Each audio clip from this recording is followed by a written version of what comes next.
the data collection process. So make sure to grab a mask, pick a store near your home, and take a friend with you. Um, oh yeah, make sure you also keep note of the store name and address, which will be important as we need data on that. And go to the period product aisle and look at the brands that are available. And you may see several product types made by the same brand. If the ingredients on these look similar slash same, only pick one or two to take photos of. So while you're looking at the actual box itself, there may be ingredients list and maybe the brand is the same or an ingredients list is similar. Try to take pictures of ones that are different or that are not so similar, just so we could get more data to work with, which would be great. Yeah, and also make sure to stay safe and to follow your state's COVID protocols because every state has or state city has different protocols and guidelines. So make sure you follow those and make sure you're keeping safe at all times. All right. Yep. Okay. So, all right. So on to what we'll actually be taking photos of, and they'll be on the following slides. The front of the package, the brand and product name. Okay. Oh yeah, I have an example. So here's the front of the package. Here's pads by You by Kotex. Uh, here's the brand and the product name, You by Kotex, and they're ultra thin pads with wings. Um, so we would like a picture of the front of the package, like maybe a picture like this would be great, like a clear and not blurry picture. Um, yeah, one picture of the front and the ingredients list. They're usually in the back, but it really depends on every packaging and how the manufacturer does it. And yeah, most likely the manufacturer and distributor information is also on this side. So you would see here, hopefully you can see my cursor, the black here, which should be the ingredients list. It's kind of hard to see in this picture, but the ingredients list is usually very small on the back.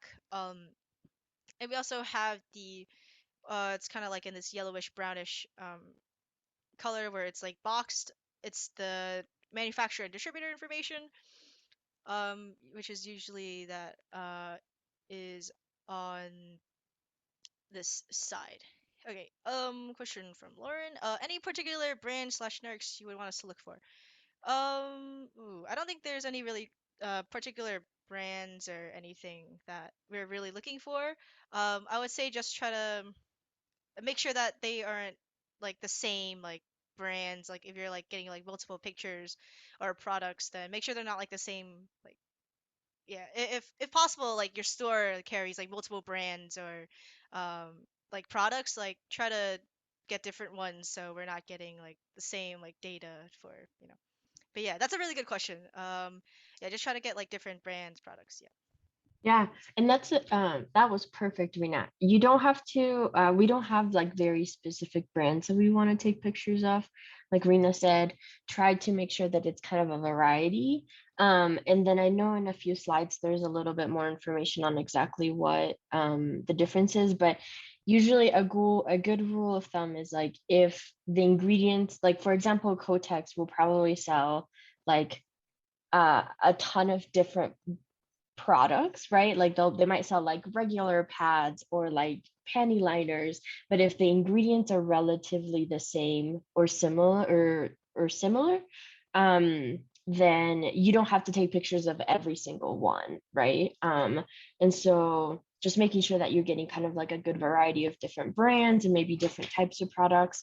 You also don't have to take pictures just of tampons and pads. Like I know, for example, Target sometimes sells cups or menstrual discs. So you're welcome to take pictures of those.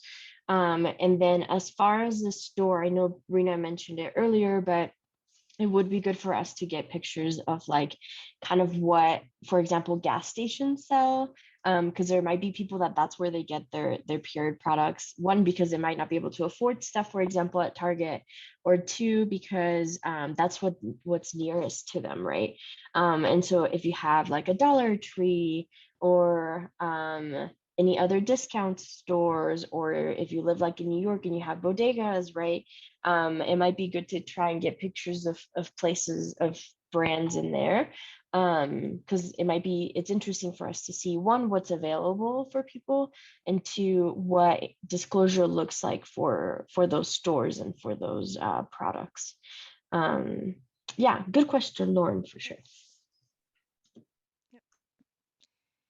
Yeah. Yeah. it'd be great if you could just go to whatever is convenient for you, but it'd be great if you get a variety of stores because that could be whatever is convenient or whatever is accessible to certain people. So yeah, great question. Thank you for the question. Yep. And yeah, so there's a ingredient list on the back. Uh, Probably this like small font text you'll see, and also manufacturer distributor information, which is also on that side. So yeah, this picture of the back. Moving on, and the lot number. Yeah, this is I was talking about the kind of like a weird dotted font. Yeah, it's usually in a different place on every package. On this one, I have it is on the side, so this is the front, and then be on this side, and it's like you can't really see it here, but it's just like this weird, like this white band this font. It should usually kind of be like standing out from like the other text like on here where it's like there's just like this white band here, oh, white band here, and then there's like dotted text. It usually looks like that. It's just to kind of differentiate from like the rest of the actual packaging's like font. Um, and the lot number, yeah, it's in different place, so it's different for every type of packaging. And it's the lot number is how companies organize and keep track of their inventory. So, kind of, I guess like things such as like when it was made, date where it was made, because they need to know these for like quality control purposes, in case something goes wrong with the batch or they need to do a recall or anything like dangerous happens or just anything in particular they have this number there just to keep track of their products and their inventory. And yeah, this is And important for then kind of yep. no, Yeah, go go ahead, ahead. Rena. Oh yeah. Yeah, so just since this bill was passed or it's supposed to go in effect in October of this month, so there may be certain things still on the shelf that sometimes retailers or the shop itself decide to not take off the shelf or like take out of their stock. So that's why sometimes I guess if you're in New York, then sometimes there may be products still on the shelf now that don't have like ingredients like actually like posted on the packaging, and that may be because it's an old product that kind of was made before this bill was passed. So that's why we need to have the lot number to actually be sure that this particular like package or like products was made uh, prior to the bill to you know yeah. And yeah, Marie, if you had anything to say, feel free to unmute. Yeah, it was honestly exactly what you just said, Yeah. is that the lot number helps us like hold companies accountable so that for example, if you're in New York, and you find a product that doesn't have ingredients on the box, we can contact the company and ask them, like, we found products in stores that didn't have ingredients, and they'll ask for the lot number, and they can tell us when the product was made and when it was shipped to the store to sell. Okay, so the data collection process. So repeat this process for 2 to 3 brands slash products.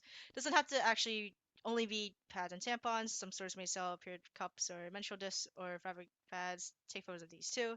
Yeah, and of yeah, variety. We'd love variety. So if you don't, this is not only inclusive of pads and tampons. And when you feel like you've taken enough photos, fill out the form with the information required and send us an email, the photos, and your name, which I'll be showing you shortly. And repeat another day at another store, and take more friends to help because we love more people to participate in this. Uh, but you don't have to bring them, but we I think we could make it more fun, and we'd love for more people to participate. And yeah, also to make sure stay safe, follow all your states or cities like protocols, guidelines, um, and yeah, and if you ever don't feel safe in a store, or maybe sometimes I know employees sometimes do this, they kind of like tail you around because they feel like you're not going to be buying anything, or I've had that happen to me a couple of times when I'm just like looking around. If you don't feel comfortable or safe, you don't have to go through if it. Just feel free to leave the store or do anything that makes you more comfortable. So, and yeah, so here's the online form. And let me just move that on over.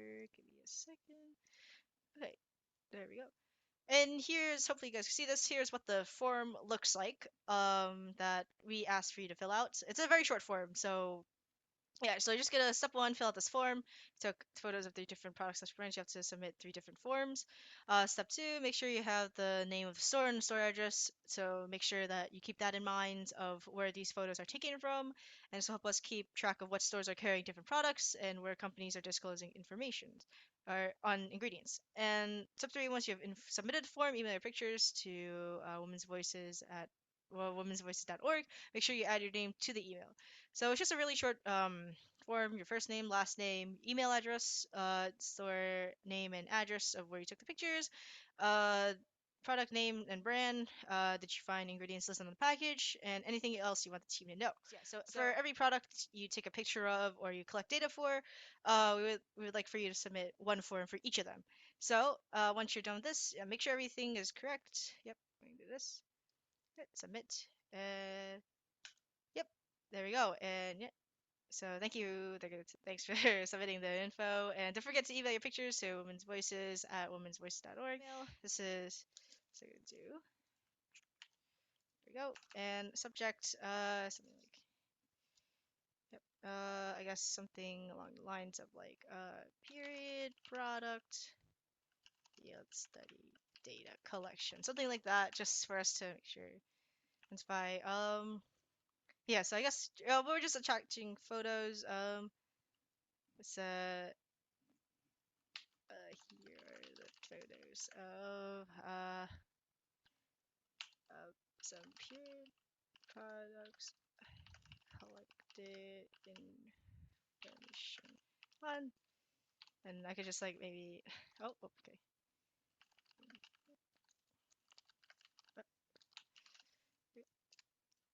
Okay, and then I could attach some photos, which I don't have photos on right now, but yep, and that's kind of basically it for how you're gonna submit data via the form and emailing it. So if you guys have any questions, feel free to leave them in the chat. Yep, okay, and move this on over. Okay, so yeah, here's the form again. It should be up in the chat somewhere. Yeah, okay, it's up in the chat. If you scroll up a bit. Yeah. And yeah, if you have any questions, feel free to leave them. Yeah, then that's the form, and then the email is on the form or in the chat. Okay, so moving on, and yeah, things to keep in mind for when you're actually out in the stores. Mask up. Please follow COVID-19 guidelines established by your city and the store. So, um, if your city has specific COVID guidelines, make sure to follow them. And if your store has, some other special rules or, protocols, make sure you follow those. And safety first. If you feel uncomfortable, please leave the store. Our main priority is your safety, and taking a couple of friends might help. So, like I said, maybe if the employees are like following you around, or maybe some customers in there, or some other people are making you uncomfortable, or they don't make you feel safe, then make sure you leave the store because safety should be your priority, and it's also our priority.